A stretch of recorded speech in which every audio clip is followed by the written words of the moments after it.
परिसर के इधर एक और जगह है। आइए माता जी से जानते हैं ये क्या जगह है और यहाँ पे क्या होता है। माता जी, हरे कृष्णा, जय गौ माता। हरे कृष्णा, जय गौ माता। आइए, ये जगह क्या है, इसके बारे में थोड़ा सा। ये हमारे संन्यास धर्म में धुनी बोली जाती है और वैसे आप बोल सकते हो संत कुटिया है ये। तो आप देख सकते हैं हमारी धुनी पे यहाँ भी है। ये माता जी का स्थापन किया हुआ है यहाँ पे। ये पूरा बाम्बू से हम लोग ने, हमारे गुरुजी ने बनाई है पूरी ये धुनी का जो ये भी पूरा है। बैम्बू है, बांस की लकड़ी बांस है का, हाँ, पूरा बनाया। और यहाँ पे बहुत सारे आपने कुछ संतों की फोटो भी लगाई है। एक एक करके थोड़ा सा मुझे बताते जाइए। ये हमारे दादा गुरु हैं, गुरु महाराज के गुरुजी हैं। उनका नाम है पागलानंद सरस्वती महाराज, जो सौराष्ट्र में हो गए। और ये है जलाराम बापा वीरपुर, अगर आपने सुना होगा तो। ये कच्छ के ओधराम बापा है, जो कच्छ में संत हो गए हैं। और ये तो शिव जी हैं और ये रंग अवधूत जी हैं, ये नित्यानंद जी हैं जी। और आगे चलते हैं। बहुत अच्छी ये कुटिया बनाई हुई है। इनको तो आप पहचान नहीं होंगे, हमारी शारदा माँ रामकृष्ण परमहंस जी, उनकी ये धर्म पत्नी हैं। और ये जो फोटो है हमारे गुरुजी के युवा अवस्था के फोटो है, जिसमें गुरुजी कंतान अगर आपने नाम सुना होगा, जो बोरी आती है, कात बोलते जिसको, टाट बोलते, सॉरी, हाँ। तो उनके वस्त्र धारण के गुरुजी ने 9 साल तक पूरा ये धारण किया था, बाद में संन्यास लिया था। तो हमारे गुरुजी की फोटो है। हम संगीत प्रेमी हैं तो तानपुरा भी हैं। ये देखिए तानपुरा यहाँ पे है। और आगे थोड़ा सा चलते हैं तो यहाँ पर फिर से तानपुरा आपको दिखाई देगा। इसको राम सागर बोलते हैं हमारे सौराष्ट्र की भाषा में। एक तारा भी बोला जाता है, हमारे सौराष्ट्र में राम सागर बोलते हैं। और ये हमारे दत्त भगवान, जो हमारे सन्यास के गुरु बोले जाते हैं। और ये हमारे गुरुजी की फोटो है युवावस्था की, जिसमें 9 दिन तक गुरुजी ने अपने गोदी में जो गेहूं उगाए जाते हैं, ऐसे बोलते हैं ना कि जब भी नवरात्रि होती है तभी घट स्थापन होता है, तो वो घट स्थापन गुरुजी ने अपनी गोद में किया था। तो 9 दिन तक गुरुजी ऐसे ही बैठे थे। जी जी, उसमें उठना नहीं रहता है। तो ये पूरा तपस्या का है। जगत गुरु शंकराचार्य जी, संन्यास धर्म के स्थापक। और ये सौराष्ट्र के बापा सीताराम जी हैं। अभी भी वे यहाँ पे उनकी जगह है सौराष्ट्र में, जहाँ अविरत भोजन चालू है, अन्न क्षेत्र चालू है। जी जी। और थोड़ा सा और आगे की तरफ चलते हैं, बीच में हरियाली भी आ रही है। ये देखिए यहाँ पे संत ज्ञानेश्वर जी, जिसको आप तो जानते ही हैं, स्वामी राम तीर्थ जी हैं। यहाँ पे एक सौराष्ट्र के हम छोटे एक कस्बे में, एक गांव में रहने वाले बहुत बड़े गौ भक्त है, जिसने पूरा जीवन गौ सेवा के लिए, गौ माता को बचाने के लिए समर्पित कर दिया था। इनका पूरा नाम क्या है? इसका नाम है शूरवीर वसराम कारा। ये कहाँ के हैं? ये कच्छ के। अच्छा। और ये मैकरन डाडा है, ये भी कच्छ के संत है, जिसके साथ एक गधा दिख रहा है आपको, एक कुत्ता दिख रहा है, जिसका नाम लालिया और मोतिया है। ये बहुत बड़े मतलब सेवाभावी संत थे। कच्छ के रण में पहले के जमाने में कुछ खाने पीने नहीं मिलता था, तभी वो खाना पीना साथ में लेके जो भी यात्राड़ू होते थे, जो रण के उसमें फंस जाते थे, तो उनको खाना पीना देते थे। जब भी इनकी युवावस्था हो गई, तभी उनका जो गधा लालिया और मोतिया जो कुत्ता था, वो दोनों कावड़ लेके जाके फिर सबको अन्न पानी देते थे। तो अभी भी इनकी समाधि है कच्छ में, और बहुत प्रतापी संत थे ये। माता जी, अब श्री अखंडानंद सरस्वती महाराज जी से हम मिलना चाहेंगे। हाँ, वो हमारे गुरुजी हैं, जरूर आपको मिलाएंगे। आइए हमारे गुरुजी से मिलिए, दर्शन कीजिए। हरे कृष्णा, जय गौ माता। अब मेरे चैनल पे श्री अखंडानंद सरस्वती महाराज जी हमारे साथ विराजमान हैं। और मैं सबसे पहले सवाल पूछने से पहले, मैं इनका जिस पथ पर मैं निकला हूँ उसके लिए मैं आशीर्वाद इनका चाहता हूँ। गुरुजी, आज मैं बहुत ज़्यादा अपने आप को सौभाग्यशाली समझता हूँ, क्योंकि जिस जगह मैं परिसर में आया हूँ, ऐसे परिसर भारत में बहुत कम जगह पे देखने को मिलते हैं, जहाँ पे पॉजिटिव तरंगे, वाइब्रेशन और गौ माता, गुरु कुल हर जगह अवस्था, ये पूरा इस परिसर में है। महाराज जी, मेरा आपसे थोड़ा सा 1-2-4 सवाल में मेरे मन में है, मैं पूछना चाहूँगा। सबसे पहले तो हरे कृष्णा, जय गौ माता आपको कहना चाहूँगा। और मेरा पहला सवाल है कि श्री वत्सराज गिर गौशाला, जो ये इसकी स्थापना करीब सन 2010 के करीब हुई थी, जो कि मुझे बताया गया है। इस गौशाला की स्थापना क्यों हुई, इस गौशाला का मुख्य उद्देश्य क्या था, ये समाज को गौशाला क्या देने के आभार में लगा हुआ है इतने सालों से, ये थोड़े मेरे सवाल हैं, इसके बारे में थोड़ा बताने की कृपा करें। श्री हम लोग श्री पंचदशनाम जूना अखाड़े के सन्यासी हैं।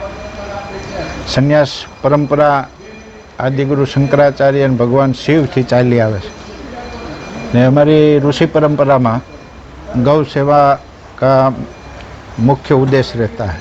जी जी। गौ सेवा ही से ही सब तपस्या होती है। जैसे हमारी ऋषि परंपरा में था, एक गाय रहती थी, वो गाय के गोबर से ऋषि लोग अपना अनाज पकाते थे, दूध की खीर बना के उनका यज्ञ करते थे, और अपना जो खुराक है उसमें भी गाय का दूध का प्रधानता थी, गाय का दूध की। और वो गाय की दूध और गाय की ऊर्जा से तपस्या सफल होती थी, ऐसा हमारा शास्त्र में लिखा है। इसीलिए गाय को पालना हमारा धर्म है, हमारी परंपरा है, इसीलिए गाय पाल रहे थे हम। तो भक्त लोग ने बोला महाराज जी बड़ी गौशाला करें, तो बड़ी गौशाला हुई। बड़ी गौशाला हुई तो नामकरण करना चाहिए। तो हमारा एक इष्ट है वछराज, जिसको वछराज डाडा बोलते हैं, जो कच्छ में हो गए है। वछराज डाडा का इतिहास ऐसा है, वो बड़ा गौ भक्त था जी। वैसे राजपूत था, राजपूत जन्म में, राजपूत ज्ञाति में उनने जन्म लिया था जी, मगर बड़ा गौ भक्त था। गाय की सेवा और हर प्राणी की सेवा करते थे। इसमें उनकी शादी चल रही थी और गांव लोग ने आके ग्वाल ने बोला कि गाय को विदर में लेके जा रहे कत्ल करने के लिए। तो शादी मंडप में से वो निकल गया, ऐसे ही शादी छोड़ के शादी अधूरा छोड़ के निकल गए और गाय के लिए खूब युद्ध किया और विधर्मी को भगाया। एक पीछे से वार हुई और वो उसमें समा गया, काम आ गया। तो बड़ा गौ भक्त है, इसीलिए हमने उनका नाम, हमारी गौशाला का नाम उनके नाम पर रखा है। जैसे वछराज डाडा है तो वछराज गौशाला रखा है। क्यों कि हमको भी इनसे प्रेरणा मिले कि गाय की सेवा कैसे करनी चाहिए। प्राण से भी अधिक गाय माता को वो मानता था, तो हमको भी इनसे प्रेरणा मिले कि हम भी गाय को प्राण से भी अधिक माने और माता मान के उनकी सेवा करें। इसीलिए गौशाला का नाम वछराज गिर गौशाला रखा है। और दूसरा जो आप पूछते हैं आपको गाय पालने की प्रेरणा, वो तो हमारी ऋषि परंपरा ही है। हमारा इतिहास तपासो, रामायण तपासो, पूर्वजों को हमारे नहीं रामायण तपासो, अपना शास्त्र तपासो, सब में लिखा है कि हर ऋषि गाय पालते थे, हर ऋषि। और गाय से ही अपना तपस्या और अर्थव्यवस्था होती थी। राजा महाराजों को भी वो गाय पालने का आदेश देते थे और किसान एक दो गाय पालते थे, मगर ऋषि मुनियों तो बहुत सारी गाय पालते थे और उनसे ही आश्रम की व्यवस्था भी होती थी और उनकी ऊर्जा से उनकी तपस्या भी फलती थी। इसीलिए हमारी परंपरा ये, संतों की परंपरा ये है कि गाय पालना ही चाहिए। गाय हम लोग बोलते हैं गाय हमको पालती है, हाँ गाय हम पालते हैं, मगर सच्ची बात तो है गाय हमको पालती है। हमने देखा है जब से हम गाय की सेवा कर रहे हैं, गाय माता की सेवा कर रहे हैं, तभी से हमारा सब कुछ चलता है, ऐसे ही चलता है। और ऐसा आनंद और ऐसी ऊर्जा है, कोई भी आदमी अगर इधर आ जावे, कोई इंसान आ जावे तो वो बोलेगा कि इधर कुछ अलग है। ऐसा हमको भी प्रतीत हुआ। हाँ, इधर कुछ अलग वाइब्रेशन है। हाँ, आज का वैज्ञानिक वो बताते हैं, डॉक्टर आवे या तो कोई वैज्ञानिक आवे, वो भी बताते हैं महाराज जी इधर कुछ अलग वाइब्रेशन है। वो गाय माता का ही फल है, गाय माता की ऊर्जा है और सब बच्चे लोग की सेवा है, गाय के प्रति जो भाव है, इसीलिए गाय का आशीर्वाद इधर ज़्यादा है और चल रहा है। और बताइए, इसका जो गौशाला का मुख्य उद्देश्य था, जैसा आपने सोचा था स्थापित करने के पहले, आपको क्या लगता है महाराज जी वो पूरा होता हुआ दिखाई दे रहा है क्या? हम तो बोलते हैं हम सफल ही हुए हैं। सफल? हाँ सफल हुए, पूरा होता हुआ नहीं, सफल हुए हैं। क्योंकि दो गाय से गौशाला चालू किया था, अभी 150 गाय है, 150 करीब संख्या है। और हमने कभी कहीं किसी से मांगा नहीं है, गाय माता सब पूरा कर रही, तो सफल ही है। और दूसरा क्या है, जो आता है उनको संतोष होता है। वैज्ञानिक आवे या तो धार्मिक आवे या तो संत आवे, कोई भी आवे तो वो बोलता है महाराज जी इधर ही कुछ अलग ऊर्जा है, तो वो सफलता ही है हमारी। और गाय माता का घी का हर दिन की धुनी में यज्ञ होता है, तो उनसे भी पॉजिटिव वाइब्रेशन मिलता है। और ये लोग पंचगव्य के पढ़े, पंचगव्य का पढ़ाई किया, तो पंचगव्य प्रोडक्ट और पंचगव्य से कौन कौन सी दवाई बनती है, जो आजकल विज्ञान बोलता है कि ये नहीं अच्छा होगा, वो ये लोग और रोग अच्छा करते हैं पंचगव्य की चिकित्सा से। कोरोना में बहुत सफलता मिली, कोरोना में लाखों दर्दी, हजारों दर्दियों को इधर अच्छा किया।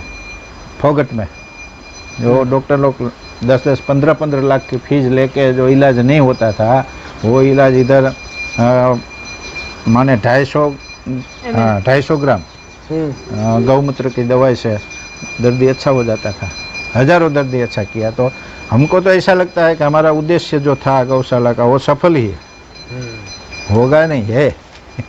अगला सवाल मेरा गुरुजी से ये है कि हम लोग गौ भक्त लोग हैं, तो ज़्यादातर हम संतों से और गुरुओं से यही सीखते हैं, गायों के बारे में उनकी जानकारी ज़्यादा लेने की कोशिश करते हैं, क्योंकि वो नज़दीकी से जानते हैं। गौ माता हमारे समाज की, हिंदू समाज की रीढ़ की हड्डी है। तो गौ माता की परिभाषा गुरुजी के मुख से मैं थोड़ा संक्षिप्त में डिटेल में जानना चाहूँगा, क्योंकि ऐसे संतों का हम लोगों से उनके पास जाना, मेल मिलाप होना, ये बहुत कम होता है। तो ये जो आज हमें अवसर मिला है, इसको खोना नहीं चाहिए। आपके नज़र में गौ माता की परिभाषा या गौ माता हिंदू समाज के लिए, भारतवर्ष के लिए कितना ज़रूरी है, ये थोड़ा सा बताने की कृपा करें। देखो, हम तो धर्म से और शास्त्र से जुड़े हैं जी। गाय माता हमारे हिंदू धर्म की नहीं, पूरे विश्व की माता है जी। और पूरे विश्व की, आप बोलते हैं ना, रीढ़ की हड्डी है जी। पूरे विश्व की रीढ़ की हड्डी है। इसीलिए तो ऋषि मुनियों गाय माता से जुड़े थे। ये जो आप क्या बोलते हो ग्लोबल, ये हम बोलते हैं प्रकृति, जो पंच तत्व से बनी है, उनका बैलेंस गाय माता ही रख सकती है। गाय माता का गोबर, गौमूत्र, घी, इनसे ये सब बैलेंस होता है, अभी भी होता है। जब तक हम लोग पूरी तरह से गाय की शरण में नहीं आएंगे, गाय माता की शरण में नहीं आए, तब तक ये जो हवामान है वो शुद्ध होगा नहीं, पंच तत्व का बैलेंस नहीं होगा। और पंच तत्व का जब तक बैलेंस नहीं होगा, तब तक ये महामारी जो बीमारी आ रही है, वो बार बार वायरस आते रहेंगे, बार बार आता रहेगा। गाय माता की ऊर्जा और इनका गोबर, गौमूत्र, घी, ये सब वायरस को ख़त्म करता है। वो हमारा शास्त्र बोलते। हमने शास्त्र का नहीं सुना, फिर साइंस में गए, तो आज साइंस भी कान पकड़ रही है और बोल रही है कि ये गौ माता से ही होगा। कोरोना ने बता दिया पूरा, और हमने तो प्रैक्टिकल किया है। कोरोना में जो वायरस था, वो वायरस को गाय माता कंट्रोल करती थी। हमारे आश्रम में किसी को कोरोना नहीं हुआ है। हम कोरोना पॉजिटिव को इधर बुलाते थे, दर्दी को, और इनकी ट्रीटमेंट करते थे। ये लोग उनको नाड़ी पकड़ के ट्रीटमेंट करते थे। और कुछ भी सब डॉक्टर लोग सब मुंह बांध के कर रहे थे। ये लोग खुला सैनिटाइजर नहीं इस्तेमाल किया गया। हाँ, इधर कोई बच्चे को भी नहीं हुआ, ये संतों को नहीं हुआ, ग्वाल को नहीं हुआ। ये प्रमाण है कि हमारा ऋषि मुनि जो बोलते थे कि गौ माता सब ये जो वायुमंडल है उसको बैलेंस करती है, वो बैलेंस करती है। ये प्रमाण मिल गया, शास्त्रों में तो लिखा ही है, मगर ये कोरोना ने प्रमाण बता दिया और हमने प्रैक्टिकल किया कि ये बैलेंस करती ही है, और ये बैलेंस होता है। इसीलिए हमारे शास्त्रों ने गाय माता को माता बोली है। माँ ही विश्व का पालन करती है, माँ ही बच्चों का पालन करती है। तो ये गाय माता विश्व का पालन करती है, नहीं हिंदुओं का। ये तो हमारी मान्यता है, हिंदुओं की माँ है। वो मुस्लिमों को भी ऐसा ही दूध देती है। मुस्लिमों का हवामान भी वो बैलेंस करती है। ये जैसे ख्रिस्ती है, ईसाई है, वो तो मानव मात्र, जीव मात्र को हवा शुद्ध करके बैलेंस करके देती है, जीव मात्र को अपना पंचगव्य देती है। वो भेदभाव नहीं रखती है। हमने खाली भेदभाव रखा है, और हम बोलते हैं हिंदुओं कि हमारी माता गौ माता है। हम तो बोलते हैं विश्व की माता है, पूरे जीव सृष्टि की वो माता है। ये धरा पर या पृथ्वी पर गाय जैसा अद्भुत जीव हमने देखा ही नहीं है। वो ऐसा अद्भुत और दिव्य जीव है कि पूरा विश्व का कल्याण वो कर सकते हैं। ने हमारा ऋषि परंपरा में गाय को प्रधानता इसीलिए दी थी, इसीलिए तभी जो प्रधानता थी ना, तभी हमारा भारत सोने का चिड़िया बोलते थे हम। जी। भारत में अखुट खजाना था इनकी कृपा से।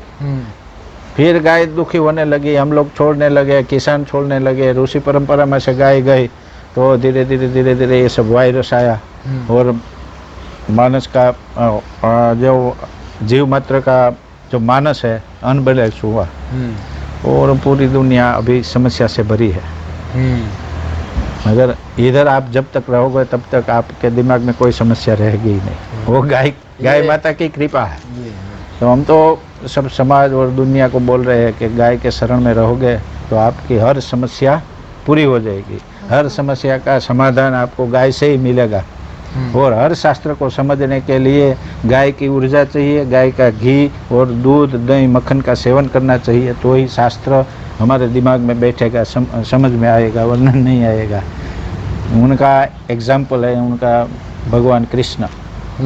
हमारे हिंदू धर्म में 24 अवतार हुए, उसमें कृष्ण ने जो गीता जी लिखी ना वो विश्व ने अपनाई है। तो कृष्ण बचपन से ही गाय से जुड़े थे। उनका माखन दही छाछ सब पाया।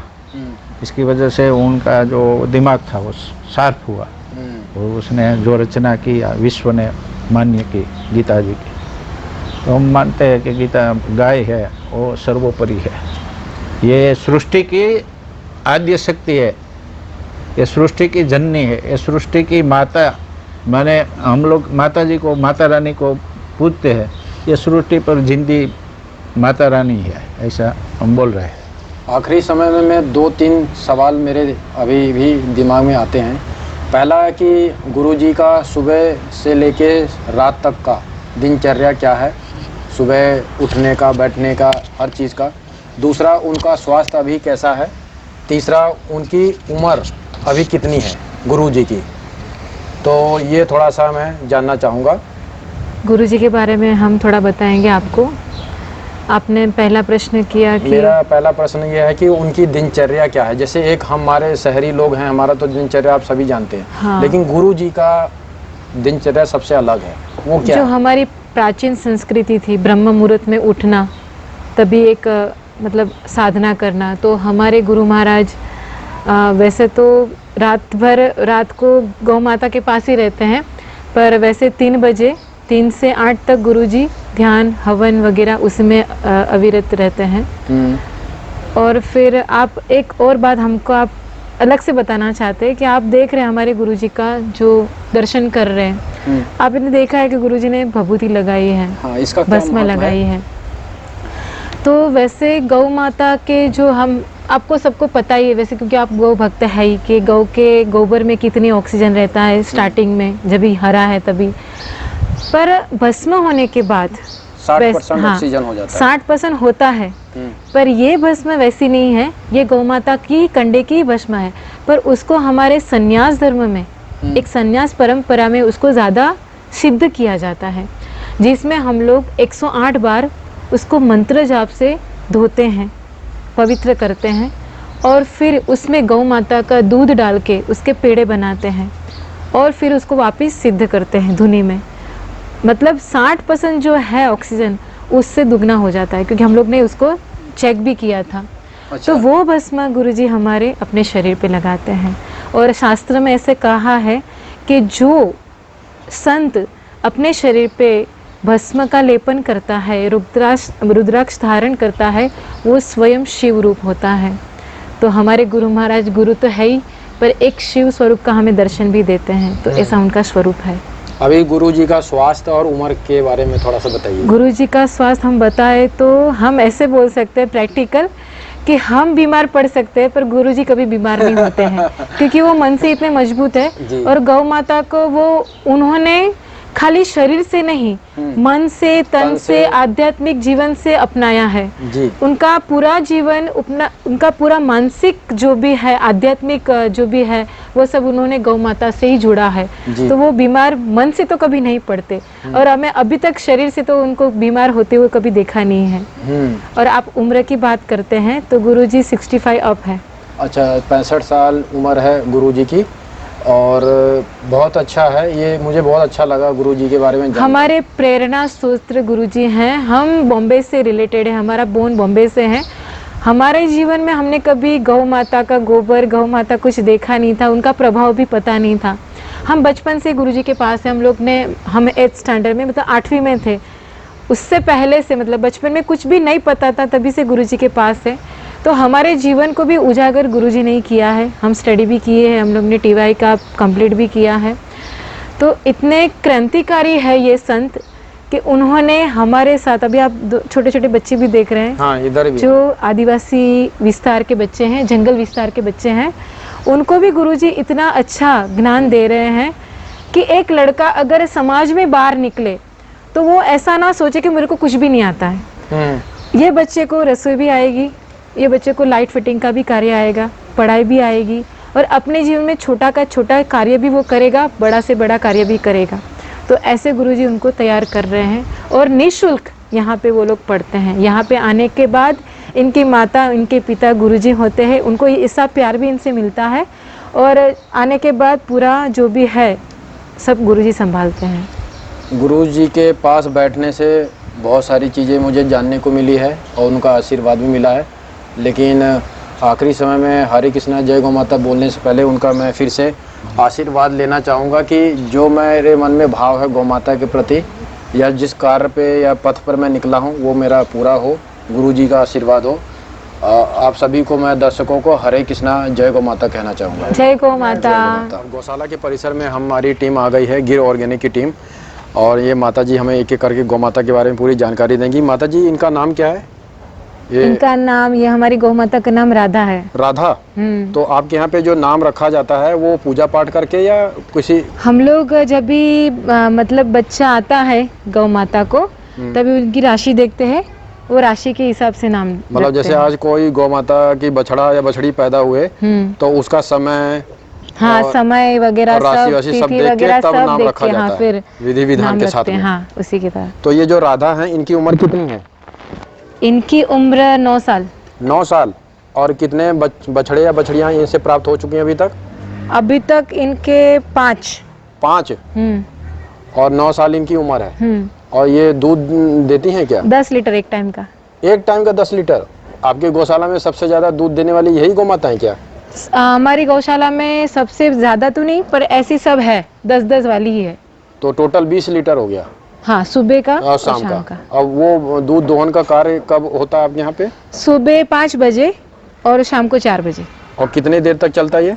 1 घंटा। आपके यहाँ पे चारों थनों का दूध निकाल लिया जाता है? नहीं, खाली दो बच्चे, जो बच्चे 2 थन बच्चे के लिए होता है, और 2 थन हम उससे दूध। और कोई बच्चे की मम्मी नहीं है, मतलब गौ माता नहीं, उसकी माँ मर गई है, हाँ, तो ऐसे बच्चे हैं, उनको भी पिलाते हैं। फिर कोई मतलब ऐसा है कि वीक है, उसकी माँ का दूध नहीं है, माँ तो है पर माँ का दूध नहीं है, माँ का दूध नहीं है, हाँ, तो वो बच्चे को भी ऐसे हम लोग दूसरी गौ माता से पिलाते हैं। तो जैसे अभी एक ये गौ माता बैठी है सामने, उसका नाम कुंता है। कुंता। इनकी उम्र कितनी है कुंता माता की? 5। और इनकी यहीं की पैदाइश है? हाँ, ये हमारी खुद की बछड़ी, यहाँ पे उसकी जन्म हुआ उसका। और इनका दूध कितना अभी आ रहा है सुबह शाम का मिला के? 7। टोटल 7 लीटर नहीं, सुबह 7, शाम को 7, तो 14 लीटर दूध हो गया। हाँ। अच्छा, यहाँ पे आपके जैसे जितनी भी गौ माता मैं देख रहा हूँ, स्वास्थ्य बहुत अच्छा है। तो आप मुझे ये बताइए, स्वास्थ्य का इतना अच्छा होना, इसके पीछे कारण क्या है? जो आप अनाज या चारा या जो भी देते हैं उस पर बहुत विशेष ध्यान देते हैं क्या? हम लोग वैसे सौराष्ट्र के हैं, आपने जूनागढ़ तो सुना होगा। जी, मैं गया हूँ। उसी विस्तार के हम लोग यहाँ पे, तो हमारी गौ माता भी उधर से ही है। पर यहाँ का जो चारा रहता है, वापी विस्तार जो वलसाड़ विस्तार का है, वहाँ पे चावल का रहता है, जंगली घास रहता है, तो वो हम हमारी गौ माता को नहीं देते हैं। हम सौराष्ट्र से ही पूरा चारा इनका मंगवाते हैं। ऐसा क्यों नहीं देते यहाँ का चारा? क्योंकि उनको अच्छा भी नहीं लग रहा। अभी देखो आप प्रैक्टिकल सुनो तो आपको जो खाना अच्छा नहीं लगेगा आप नहीं खाते हो, नहीं। तो गौ माता के साथ हम ऐसा क्यों करें? उसको जो अच्छा लगे वही देना चाहिए, उसको भी अच्छा लगना चाहिए खाना। इसका उसका मतलब भी आपको अच्छे से पता है कि यहाँ का चारा गौ माता को बिल्कुल भी पसंद बिल्कुल नहीं नहीं पसंद है। अच्छा, जैसे स्वास्थ्य इनका बहुत अच्छा है और कभी कभार अगर बीमार होते थे तो डॉक्टर और कंपाउंडर की टीम है आपके पास? हम लोग के पास हमारे जो बच्चे यहाँ पे पढ़े हैं, जी, आदिवासी के बच्चे जी। जो अभी बड़े हो चुके हैं, कितने? उसकी पढ़ाई भी पूरी हो गई है, तो उन्हीं को हमारे गुरु महाराज ने डॉक्टरी का एक कोर्स करवाया है। और ज्यादातर हम लोग एलोपैथी में, उस कोर्स का नाम? बीजदान का एक 3 महीने का कोर्स रहता है जिसमें अच्छा। वो इंजेक्शन वगैरह मार सके, ट्रीटमेंट कर सके।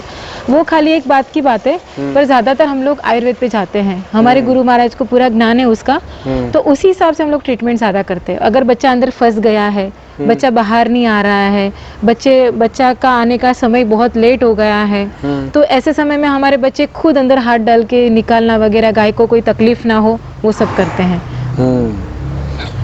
और जैसे अभी एक यहाँ पे एक ये गौ माता सामने दिखाई दे रही है, उसका नाम सीता है। सीता?